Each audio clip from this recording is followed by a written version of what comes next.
Okay, so this video is about a fast exact simulation algorithm of the first passage event of a subordinator, and is joint work between Jorge Gonzalez Cazares, who's a postdoc at Warwick, Feng Lin, who is a PhD student at Warwick, and myself. Consider a subordinator, in other words, a Levy process with increasing trajectories. We are interested in the crossing time of such a process over a barrier. C, but not just the crossing time, but also the position just before it crossed and the overshoots, in other words, where it landed at the crossing time. More specifically, we want to design and analyze an efficient, exact simulation algorithm for the law of this triplet. Okay, this triplet is at the core of many important problems in applied probability. I'll get back to that a little bit later. Okay, so this talk is in two parts, really. In this video, I will describe the algorithm and discuss its complexity. Okay, so say why it's fast, really. In the second part, in the next video, I'll say a few words about the proof of our complexity result, discuss the motivation, why we're interested in this, and show some numerical examples. Okay, so the class of subordinators we want to consider are infinite activity subordinators, driftless, where the Levy measure has this sort of decomposition. This essentially says that near the origin, the Levy measure looks like a tempered stable Levy measure. Okay, so the tempering parameter can be 0 or positive. Alpha is the stability parameter, and this parameter R, this is the truncation parameter, has to be positive but can be arbitrarily small. Okay? The remainder of the Levy measure is sort of irrelevant in the sense that we can deal with anything. So lambda R is just finite mass. It can be arbitrary. It can have full support. That's not a problem. Small jumps.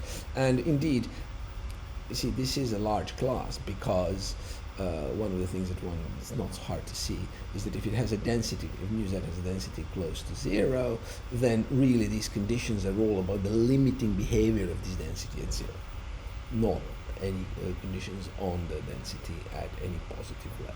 Okay. So we want to know how to simulate from this triplet. Okay, that's our job. What do we have? Well, we have this decomposition of Z, right, into truncated tempered stable. Y has the Levy measure nu QR. R is that truncation parameter, so Y, the jumps of Y are all smaller than R. And Q is the compound Poisson process with Levy measure lambda R. Okay, so this is what we need to use. And the algorithm is here. The flowchart of the algorithm is here. Okay, so it's actually straightforward in some sense, right? So it's a recursive algorithm. It starts with the boundary function C, and it will just look at consecutive crossings over smaller barriers, where the size of the barrier is certainly bounded above by the truncation level of Y. Rho is a fixed auxiliary parameter between 0 and 1, right? And R is a truncation level for 1, right? So I do that, I put this B in here, and then I sample the first jump time and jump size of Q, of the compound Poisson guy. I sample this triplet. I need to be able to sample the triplet that I'm interested in for just the truncated tempered stable. And then the key question is, has Y crossed barrier B before Q has jumped? Okay? So if the answer is yes, what I do is I just shift everything. So Q has not jumped by that time, so Z is equal to Y at the crossing time, and I just shift down the barrier, you see, by the value V that I've updated here with this value where I landed, and I shift the time by the crossing time, and I ask myself, have I jumped across C? And if the answer is no, I go back here, right? So if I'm here, and it turns out that Q jumped before Y has crossed the barrier, in that case, of course, Y will be below the barrier at the first jump time, so I need to be able to sample Y conditional in this event. And once I've done that, then the value of Z is clear because I have the value of the jump at time D, so this is the update. And then the function is updated exactly the same way as before, and the same condition applies, and I just circle these two things. Okay, so what's actually going on? So there are two things really non-trivial from the point of view of simulation, right? So if Y crosses B before Q jumps, that's picture 1, you see. At that time, I need to be able to simulate y, the triplet of y, you see? And then I know that y is equal to z here because q has not jumped, in other words, has not moved. Okay? So the complexity will come from the simulation of y, the simulation of the triplet of y. Okay? In the second case, where q jumps before y crosses b, what happens is that I need to be able to simulate, so b is going to be, you see, it's bounded like this, right? I need to be able to simulate at this time d, y conditional on being smaller than b of d, and then that's not a jump time because q and y are independent, and then I just add the jump of q, which is easy to simulate because it's independent of everything, and again I can then recycle and I can go and the algorithm just repeats the conditions and it just keeps running. Okay, so this is essentially written here, what I've just discussed now, and you see here that okay, maybe this is also visible from the pseudocode, right? So this is the pseudocode of the algorithm of that flowchart before. It's not so important, but the key thing that I want to stress is that there are two non-trivial simulation things. This is algorithm 4 for the triplet of the truncated tempered stable guy, and algorithm 2 that gives me this conditional law, right? So this conditional law is important, you see, because you need to be able to simulate both of these things fast in order for this whole algorithm 1 to have a fast, so for example for this running time to have all moments. So here the problem is that this d is random and b of d could be arbitrarily small, so this conditioning may be problematic. Okay, but the key point here is that b is smaller than the truncation level of y. Okay, let's discuss this algorithm too, you see, because b is smaller than the truncation than the jump sizes of y, conditional on this event, this is the same as simulating a tempered stable guy without truncation. Because you see, if this S, which is B of D, is smaller than R, then of course simulating from this law will be the same as simulating from the law of the truncated tempered stable guy. Okay? And simulating from this law from a tempered stable guy actually boils down to simulating from this law from the for the stable guy. Okay. Now in the stable case, of course, why? Because all we need to do is we need to do the exponential thinning, and this exponential thinning does not add just a factor to the computational complexity, which is sort of uniformly bounded, so it doesn't really harm us. Now the question is how to simulate this problem for the stable guy. And this, one way would be we know how to simulate stable and just wait until this happens. And that's a bad idea in this context because this S is random in the algorithm 1 and could be arbitrarily small. So this could lead to a procedure that has infinite expected running time. In fact, what one needs to do is really look at how one simulates stable, and in that simulation just do this conditioning explicitly and note that in this case this variable u has this density that needs to be simulated. You see, stable, you simulate u and you simulate the exponential and just put stable together. But now in this conditioning there's going to be more, there's going to be another condition u and on the pair of e and u, and that conditioning turns out to be of this type. So u has the conditional law of u is going to be has this density, and this density, how does one simulate from it? Well, the point is that this function sigma, which I've not written down, is explicit in sines and cosines and that kind of thing, is actually convex. Right, so this makes this density law concave, and one can use the Roy's algorithm for law concave densities that has uniformly bounded computational complexity over all law concave densities. Okay, so it's accept, reject, and the probability is at most 1/5 of acceptance.